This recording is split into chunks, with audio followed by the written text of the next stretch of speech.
little bit better about life. Exactly. All right.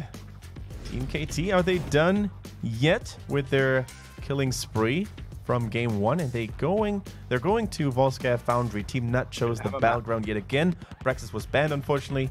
Towers of Doom, yeah, no. I think the map is a little too complex to make work as a team that has just had a sub. So Volskaya should be fine. Yep, Volskaya should be fine. It's a good hammer map, so I agree with you that we should either see it banned or stolen. We will see which one they go for as we are preparing to head into the draft as soon as both teams are ready. Isn't it sad that we hardly see any Zarya these days on Volskaya Foundry? Like, Zarya in general, but that is her homeland, right? That's her home battleground.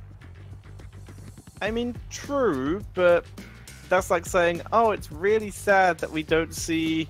Oh, now I need to come up with a good example. It's really sad that we don't see Kerrigan on Braxis Holdout because that's her home turf. That is true. You know what else is really sad, Tetcher?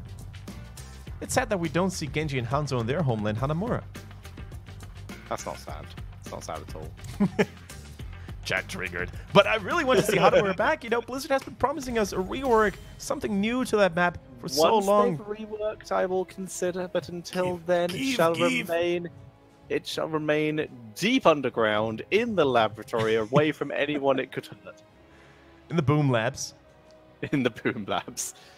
Oh dear. You know what? That'd be a cool map.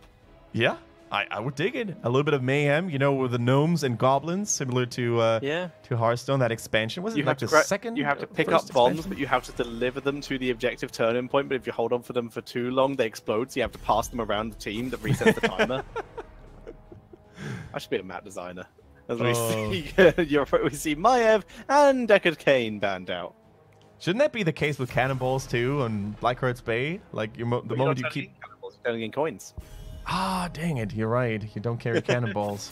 Yeah, and the coins can't explode.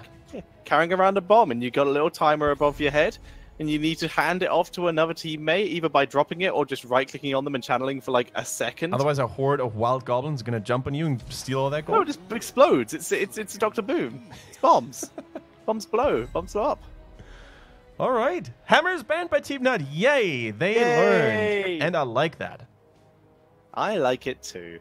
As we see Malfurion stolen away, though, what are we going to see for TeamNut? This is an area control map. What have you got for us? This is where they tried to run Lily before, and where it most certainly did not work, but I don't think that's map exclusive. Yeah, I don't think so either. Like, Lily's one of those hit or miss heroes. Sometimes she's working out. I still remember that record, that world record on the fastest, quickest game ever, Warhead Junction, with Lily on the side of, I don't even know which team it was that got it in a, what was it, World 20? I think World 20 actually had it. We were so happy about our own China world record with C on Brex's holdout. Yeah, Roll 20 currently holds the world record for the fastest game against Gale Force. They had Zarya and Lily. That's the thing I remember. Yes, it was Gale Force Esports pushing, just straight up push top lane of Warheads. Yeah, it was Warhead Junction. Yep. Yeah, and they won the game. It was quick.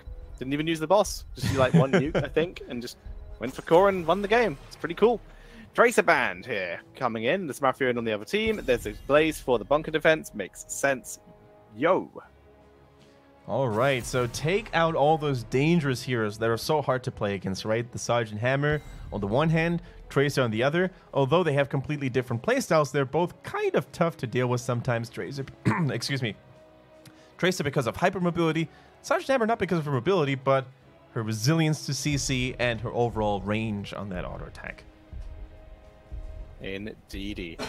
So I believe it is impossible to actually... Oh, Reyna returns for TeamNut this time. Basic skin with 3 Reynas in and 3 skins down. That's actually kind of cool. The return of Raynor. I like that alliteration here for sure. Now, the question is, can they protect the Raynor, right? Johanna's already okay, you know, it's zoning and peeling off enemy engagers.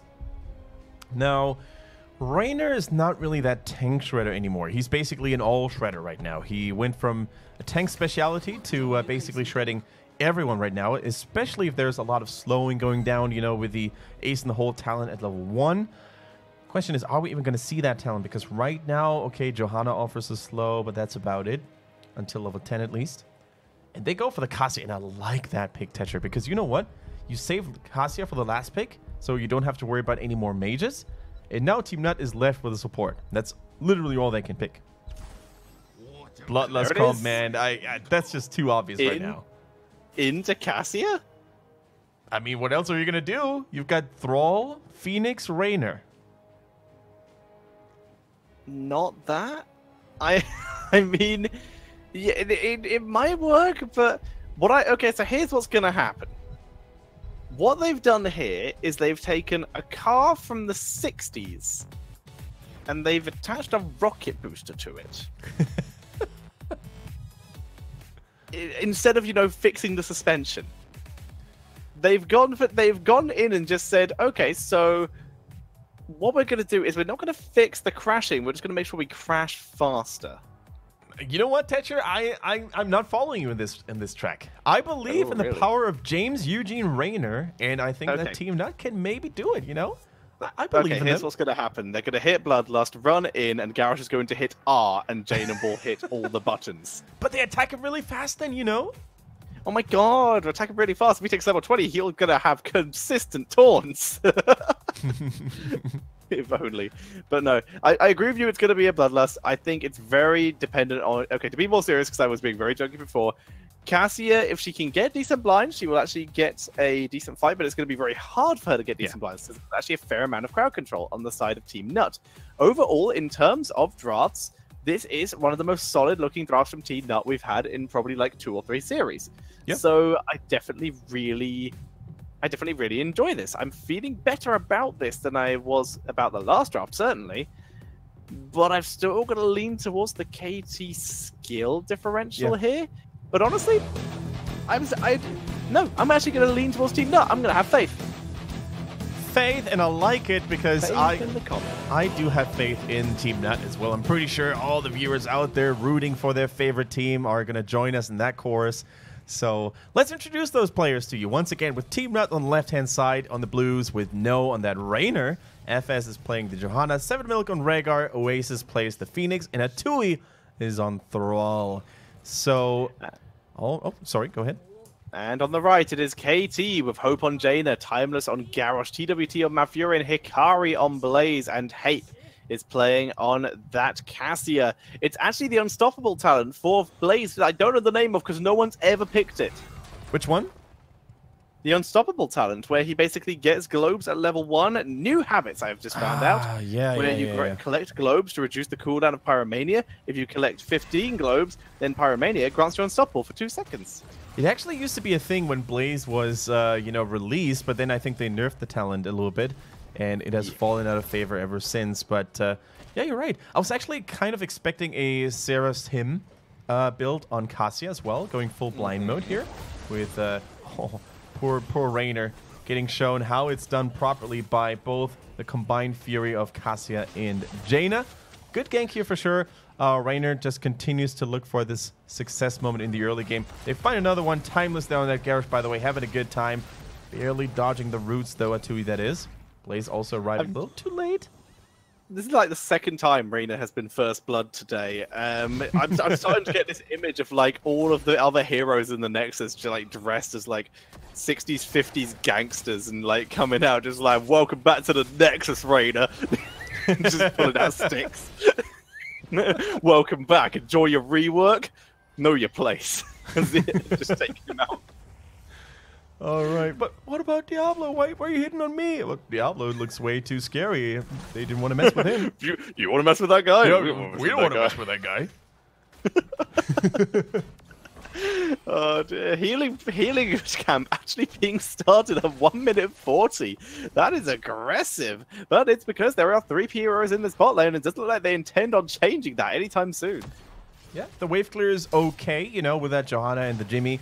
But looks like they're completely either unaware of this healing camp to go down that quickly, or as you said, they're willing to let it go down as long as they get a little bit of structural value against these bottom towers. But look at Jaina, man. Hope is just crushing the dreams of any early towers for TeamNut with 1 Cone of Cold Blizzard combo. The entire minion wave is gone.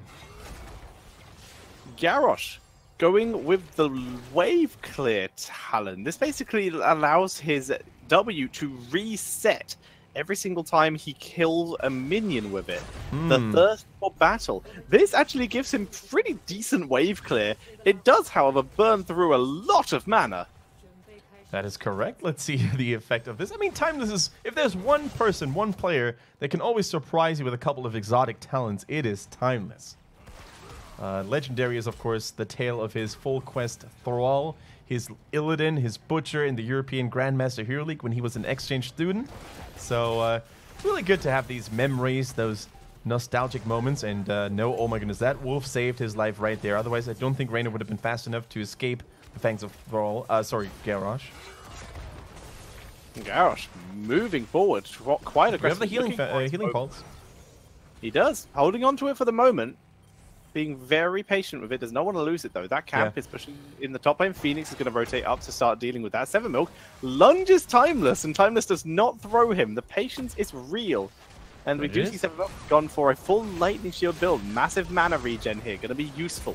There goes the healing pulse, healing everybody up, who is currently focusing on that Johanna. The roots arriving a little bit too late, but the stun by Hikari on that Blaze is just in time. And they take out the enemy tank. Someone has dealt with the mercenaries on top, by the way. I believe it was Phoenix. What are these builds? Garrosh going for intimidation here. I guess that makes sense against Reina. Reducing the attack speed of heroes hit by Groundbreaker by 40% for 4 seconds makes sense. It's a hell of a lot. That is actually one hell of a lot of attack speed slow. So even with the Inspire, Jimmy's going to have a little bit of a harder time to actually connect those auto attacks. And connecting auto attacks is very important for him, so he can trigger, give him some pepper. Now Raynor once again goes for fight or flight. And finally we see the unstable compound at level 7. My personal preference, my go-to talent, providing additional slows, having the area, the size of your Give Him Some Pepper increased by a little bit. So Jimmy's now going to splash even harder. Timeless surviving here. It is the contested. They're going to force TeamNut off the point, though. Health bar's dropping low, though. The lightning from Crash Lightning starting to get pretty effective out here.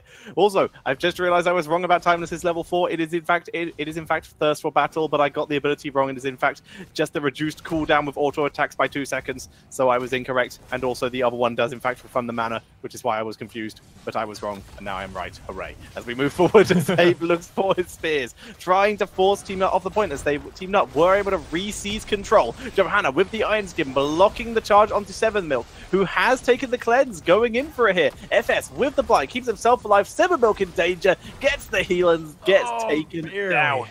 But we also see the Protector going over to KT, so this is only going to get worse.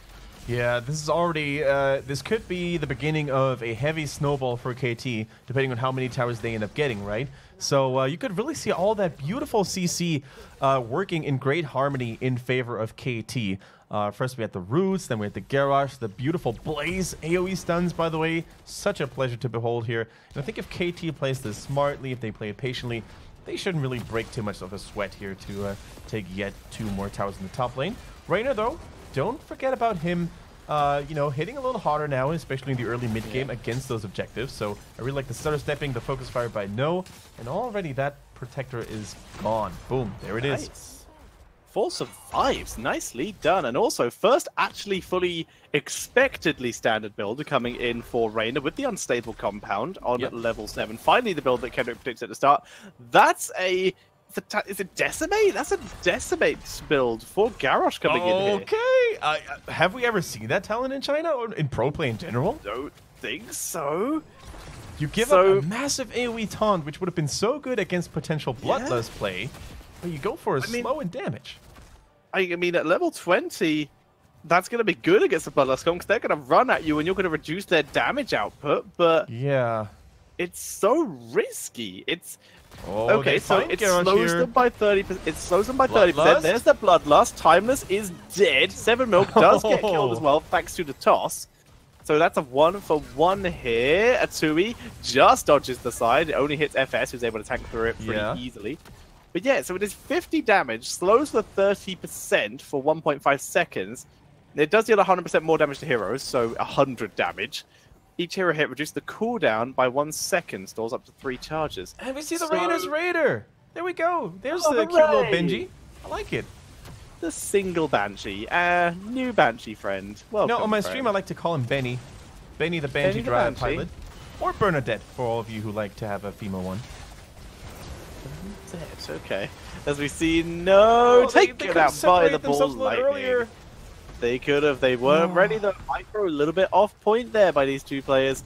As we now see Garrosh body blocking in FS. Nowhere to go, friend. He gets taken down. Sorry, that was not FS. That was a 2E. Yeah, you really don't want to hold hands when there's lightning raining between you, like bouncing back and forth.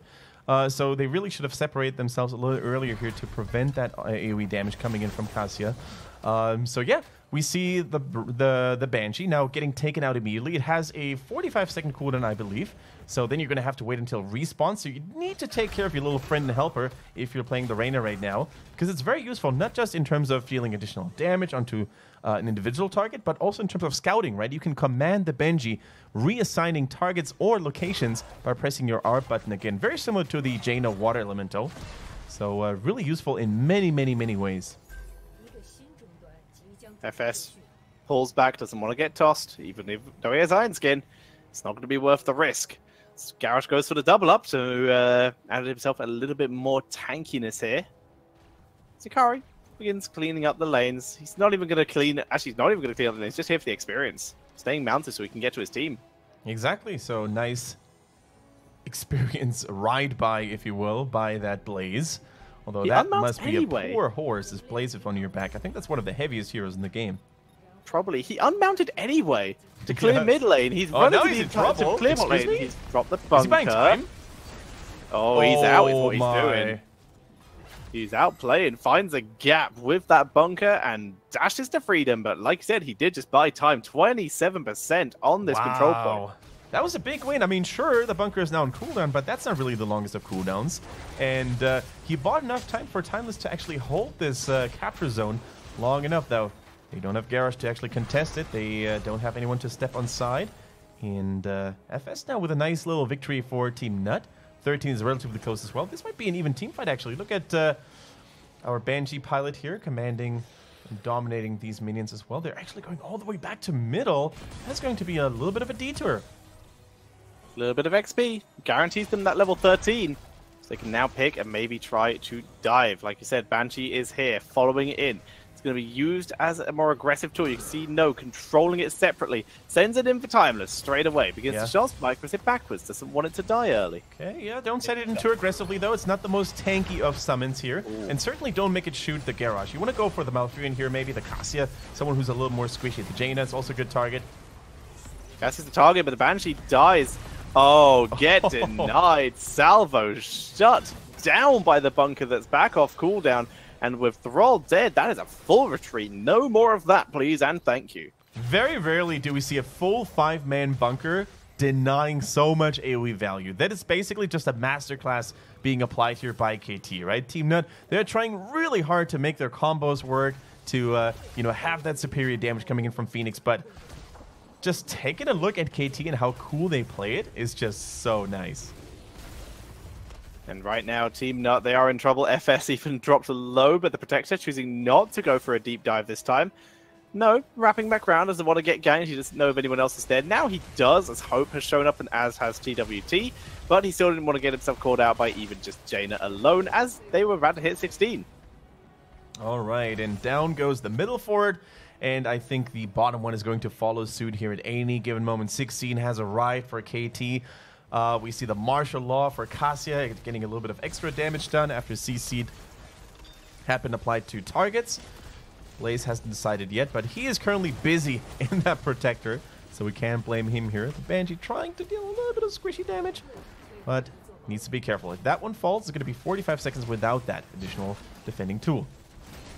Rough landing for Garrosh. Extra Boom. 10% slow Oh amount my God. on the Groundbreaker. They stay alive. It's all good. Protector And just Crash one-shot Lightning's the done. Banshee. It did, but we also Crash Lightning is now finished, so that's great news for that's Azuri. really good. Maybe try and turn this around. But yeah, rough landing, extra 10% slow. Not going with the mortal combo. I really thought that's the kind of direction Garrosh was going here, getting that 9-second cooldown reduction. Here comes the Bloodlust moving forward, Bunker denying it. They will get the camp. Thanks to this, is the item stolen? No, it is not, but now Timeless taking a lot of damage. He's net decimate as much as he can to absorb some damage. Bunker already used, so this time Salvo gets great damage, but everyone's still dying to all the damage from Hikari here. Yeah, Hikari is dealing so much damage on the Blaze, combined with Hope on the Jaina. They're just raining down fire and ice on their helpless victims, on their helpless opponents there. And although the Salvo was patiently used here this time around, waiting for the Bunker to go down first, it just wasn't enough, Tetra. It looks like TeamNut at this point, they're just too far behind in terms of raw scaling, in terms of raw stats, right? That is actually a miracle they didn't get team wiped right there. You don't always see a team fighting willingly into a 16 talent advantage. I mean, they got the turret for a while. Did they keep that? Did they keep a hold of it, or did they lose it? We would have to see. I don't think 7mil picked it up on the Rhaegar, so let's check out the other heroes that they have. I think it was Thrall or Johanna. Not Thrall, not Johanna. So yeah, turret stolen. Looks like it's Hope who's got it, or Malfurion with TWT. Oh boy. No, Banshee sees it. Sees everything. I would, at this point, really like to watch the damage done by heroes on the side of TeamNut, because I really want to get a grasp or get a feeling of how effective Raynor feels in those team fights. Because, quite honestly, with a Hyperion, you would at least see a little bit of AoE damage being applied here, but the Raider, the Banshee, it doesn't really look that efficient, does it? And speaking of being efficient, though, Timeless slowing Johanna over and over and over again. And Johanna goes down. Nice kill there. As KT, 9 kills to 1 in this game so far, and that might just end up getting worse. Yeah. Oh, you could actually see one of those really tragic moves sometimes if a Raynor tries to manually reassign a target. The leashing range or the command range of that Banshee is kind of low, right? Kind of limited. It gets better if you take the level 20 upgrade. But sometimes you actually get too close to the enemy hero with Jamie's main body. So that was dangerously close to Garrosh just using Groundbreaker and throwing him in there. So it needs to be careful in how you command the Banshee and from where you're doing it. In this case, he's waiting for it to respawn, and it is dead. Timeless. He's been spotted. It's a game of chess. Yeah, he's able to win the game of chess and able to force Timeless back, but now the camp is available. Crash Lightning value now. Yep, really good fighting location though for KT once again. A narrow choke point with Jaina having an easy time normally to actually contest this. Bloodlust, and they're just running away, aren't they? They are, but they've burned a healing pulse out of it. The only heroic that was really burnt there was Bloodlust. Yeah. So Amber Shield by the looks of it, but they forced a bunker and a water elemental out, so it's not the worst hit for TeamNut. They also forced the healing pulse to be used. So, yeah, that could have absolutely been worse. That was a decent use of Bloodlust overall. Yeah. And they need to keep fighting here as well, because level 20 otherwise is going to be so close for KT here once again. And with that talent advantage, they would love to basically fight again. Jamie getting focused here a little bit. Garrosh untouched. He just doesn't take any damage. Where's that Salvo? Teleport used, wrapping around from behind Salvo, but it's not enough. Everyone else is dead. Oasis is fleeing for his life here, as that was a massacre. Sometimes that's, you know, all it takes. A good engage, a good lightning ball here coming in from Cassia, hitting absolutely everyone. We're actually going to take another look at the replay here. Look at Timeless. He's absolutely indomitable. Nobody can touch him. Then comes the flank from Cassia. Like Cassia. A wild beast. He's getting 2-3 kills. Maybe 3 kills, 4 kills. Oh, Malfurion stole it, so technically not in the kill feed, but in our hearts, Hape just got a quadruple kill. Phoenix is currently cleaning top lane because he knows he's going to have to port back to base now. Oh, he's grabbing the mercenary camp. Ooh, crisis control. But he does need to get back to his team now, because otherwise they're going to lose the game, potentially. Yeah, someone else needs to go into that protector as well, otherwise they won't get the armor and the extra damage. There we go. Blaze and Jaina now onto it. Timeless at this point is just sticky glue. Like, he doesn't let anyone go thanks to the decimate here. Bloodlust. A last resort Bloodlust. It's just for a 2E at this point. Get him into the backline, let him do some work, but he can't do anything. Johanna is down. No is off to the side. He's in serious trouble, taking so much damage. Phoenix is low. Thrall is low. They can't get in. The shields for the Protector are so good. Oasis trying to get a sneaky wrap around. Salvo for just anything at this point. A 2E pulled into the fight, but it doesn't matter as the core goes down. That's going to be GG, and KT takes the solid 2-0. Yeah, without breaking much of a sweat here, KT takes that series against a weakened TeamNut here that just hasn't really found their rhythm ever since the departure of Fei Yi, who's currently not available due to personal issues. So hopefully we're going to have a speedy return of the team's maybe potential shot caller, but definitely one of their stronger players mechanically, experience-wise as well. With 7 Milk in the mix, they just don't look like the team we're used to seeing.